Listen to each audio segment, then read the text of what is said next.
This is part 3 of the SoundScriber, and I have the SoundScriber box over here that I've talked about, and some of the parts that I've replaced, tubes and such.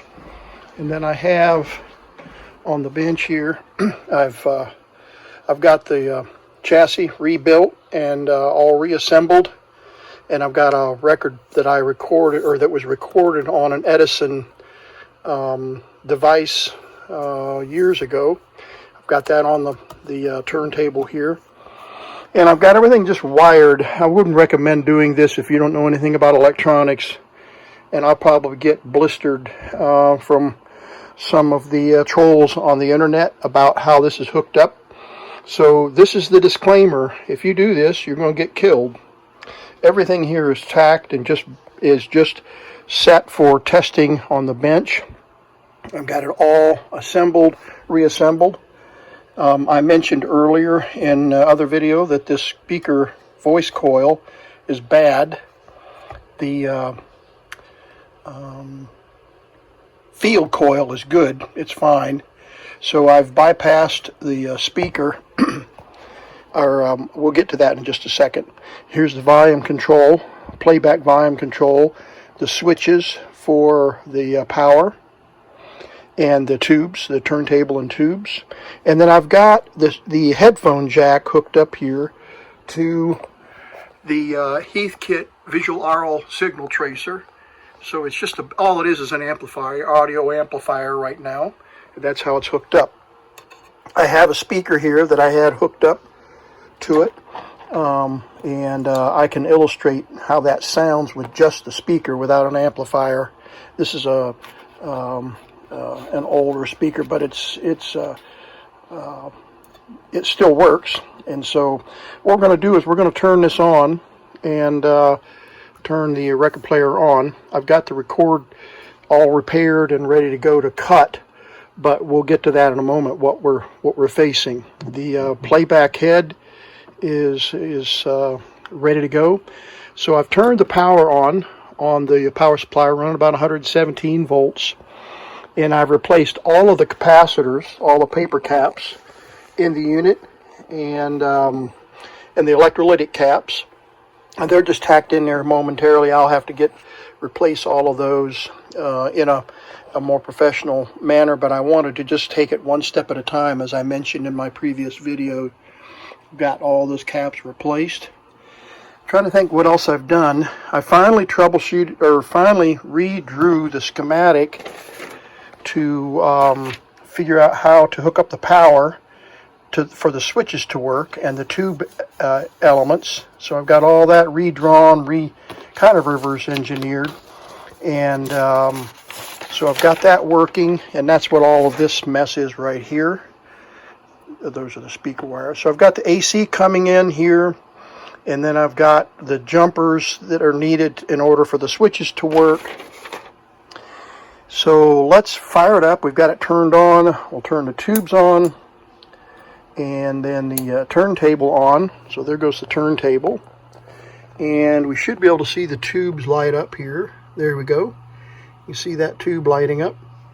So we'll get a little bit of a hum up here on the Visual Aural tube tracer, or tube tracer, signal tracer. Yeah, there it comes. Got a little bit of a hum, because I've got all this stuff exposed, and so we should expect a little bit of AC hum. All right, so let's put the needle down and see what it sounds like. Break your ears, and environment on the passenger copy, John B. Hong. Blue coats to John Jemai, Chief. City of Fairlawn. Fire and Rescue Services, 3525 South Smith Road, Fairmont. Dear John, thank you for your suggestion of our inviting Mr. Scott Swearingen as a guest at our annual membership meeting. Okay, so you hear he's writing a letter to somebody about membership event or whatever that they did. And I think he gave a date on this one. See if I can turn that hum down. Yeah, I got hum here I got to get rid of. All right. So I've got a couple of records here of recordings, and one of these he dated at 1987, believe it or not, which really surprised me that they were still using this in the 80s. But in any case, it is working. I've got it working, and I can get all the volume that I need from the amplifier. And we thank you for your recommendation. Best regards, A. Clark Mack Jr., Executive Director.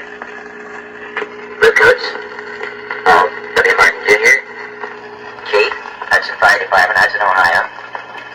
Dear Paul, our annual meeting would seem right without your presence, and you are most kind in your appreciation. All right, we turn the turntable off and the amplifier stays on, and then we can turn the amplifier off and we get rid of that hum. So like I said, I'm picking up all kinds of AC hum on all this wiring. And then we'll turn the power supply off so we're not exposing ourselves to a lot of electricity. So that was the amplified signal off of the headphone jack. And I'll show you the schematic in just a second. But I want you to hear what this sounds like with just a speaker hooked up.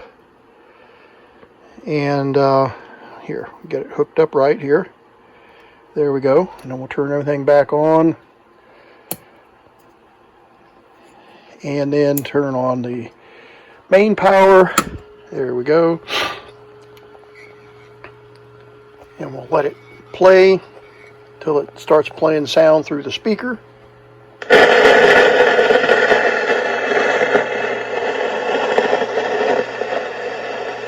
Oh, I'll turn off my audio generator there. There we go. Turn the volume up here. Mark, we only serve those who have already served us in the quotations period paragraph. We are also favored by the administrative direction of community leaders. So that's all the audio we're getting out of the headphone jack. So let me turn this all off. Take the needle off. Turn these switches off, but we turned the AC off already. Okay, here's what we've got. And I'm going to draw a couple simple schematics here because I want you to get a feel for what's going on. In playback mode, we have the pickup. That's the needle on the head, and it goes into the amplifier circuit.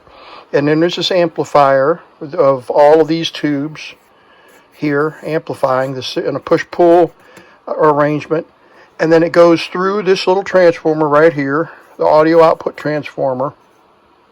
And this leg of the transformer goes to the speaker, and this leg of the transformer output secondary goes to the headphone jack. So I have audio at the headphone jack, but no audio here. So I determined that these windings right here are open. So they go down and go through the switching mechanisms. That's all of this multi-function switch and everything that goes into play mode, record and play and all of that. All of that switches the speaker and the pickup microphones in the switching arrangement. So we have audio at the headphone jack, and that's where I hooked up the Heathkit signal tracer to the headphone jack and got a beautiful signal out of that, amplified. So it's a headphone jack. It's not supposed to have a loud signal. It's not supposed to damage your ears. But when I hook up the amplifier to it, I get a nice, clean recording from this record player, this record that was cut on an Edison voice writer. So that's in playback mode. So I thought, well, I can just amplify the headphone jack and I'll play records that way. The problem is this same configuration here with the amplifiers, the preamps and the amplifiers, you are used for the recording section. So we use a microphone right here, goes into the through a transformer, goes into the amplifier section, comes back out of the amplifier section the same way, and goes into this larger set of windings down to the magnetic recording head, and goes to the record head. And then there's a monitor section where you can put a set of headphones on and listen to what you're recording, and listen to the volume level and all of that, and set the volume level of the record. So the problem is we can playback using the headphone, but we need an strong amplified signal for the record head. And this part of the transformer is damaged right here. So I need to replace this transformer or figure something out with how to work around this. This coil is not strong enough. The winding ratio between here and here is not strong enough to drive the speaker by itself or the record head by itself down here. It needs the proper turns ratio from here to here on this segment in order to drive the record head and the speaker. So that's the problem. I can't just use this headphone section or swap them. I found a push-pull transformer on the internet, and it has all of these has several sets of secondaries, but they're all tied together, and I don't know if these two are shown isolated by this capacitor right here.